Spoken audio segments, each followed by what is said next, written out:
Okay, the franchisee in 20th century thinking is your customer.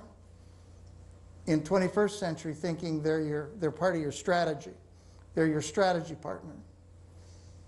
And your strategy is not franchising. Your business strategy is to get and keep customers, right? Right? Just, it's good if you go, yeah. Yes. Okay. Okay, it's good. All right. Your strategy is to get and keep customers, right? When that's not good enough, they need to be very satisfied, correct? Right? Because the Harvard Business School, ooh, Harvard Business School, ooh, ooh. Harvard Business School, ooh. Thank you. This is called participation, okay? The Harvard Business School proved long ago, irrevocable proof of this statistic.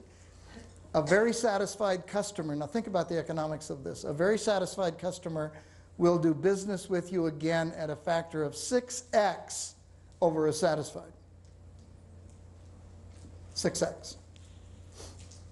Now that research was done by a guy at Harvard whose last name is Reichheld, R-E-I-C-H-H-E-L-D.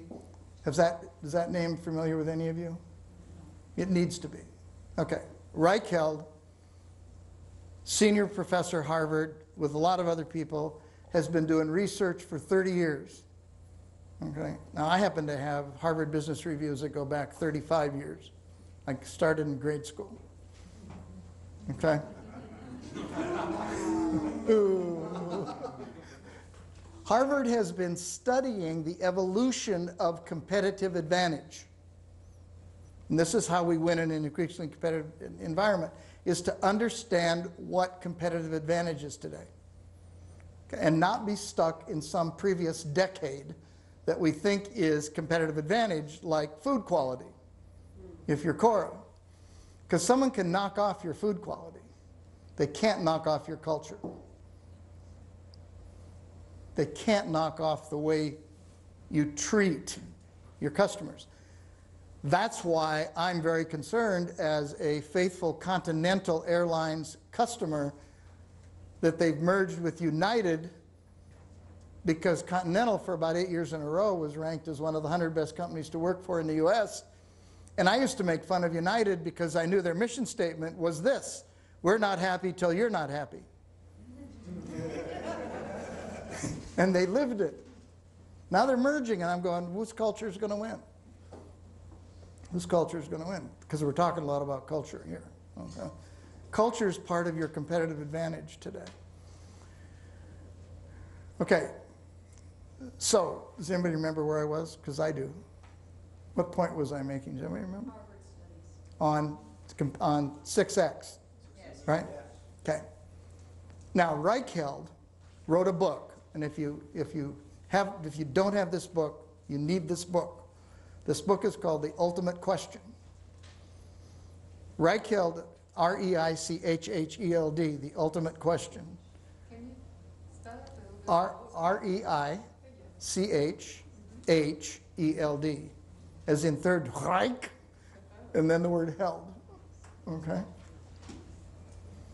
And the book is called The Ultimate Question. So Reichheld goes from Harvard to Bain. Now Bain is one of the big consulting companies, right? Globally. You've got Bain, you've got Accenture, you've got McKinsey, you've got the Boston Consulting Group, you've got kind of like the big five. Bain is very, very much into customer centricity. Okay, I mean, that's one of the things they're really, really big on. So they bring Reichheld in. And Reichheld developed what is called the NPS number. And N stands for net, P stands for promoter, and S stands for score. The Net Promoter Score.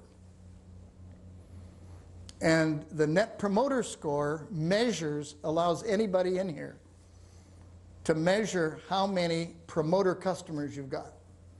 Now, a promoter customer is equal to a very satisfied customer.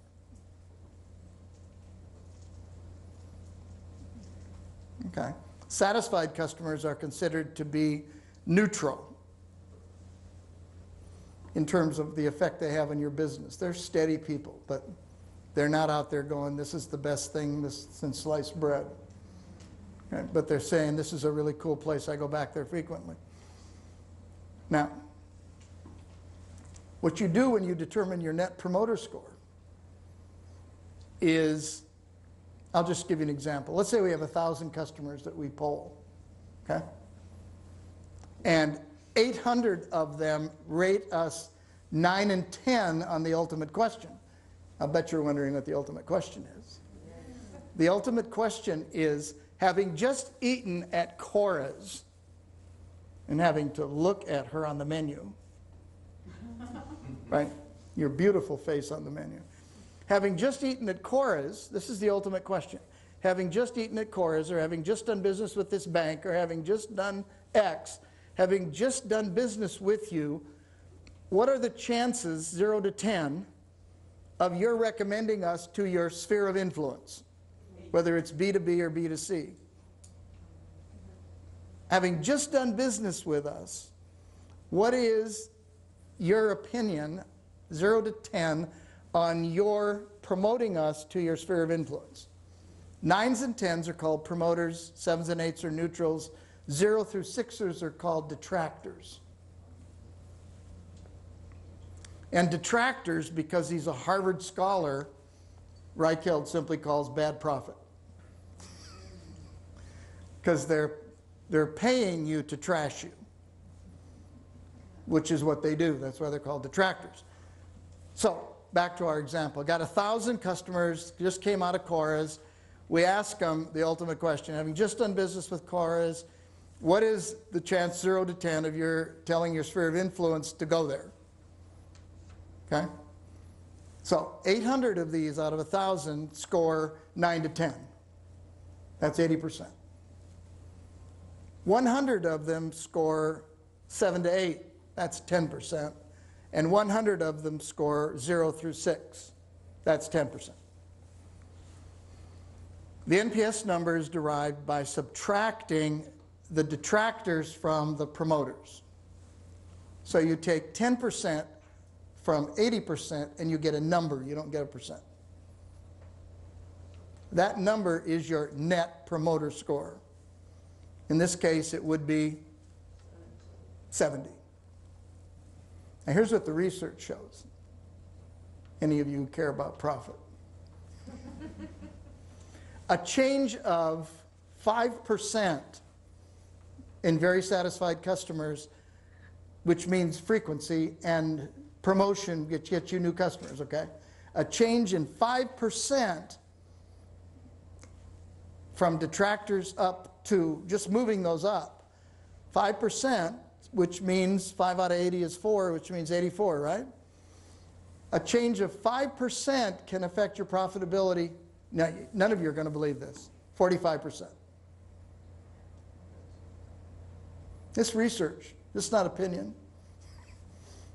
Okay, a change in 5% because of frequency, and they promote you to their sphere of influence, which gets you new customers in.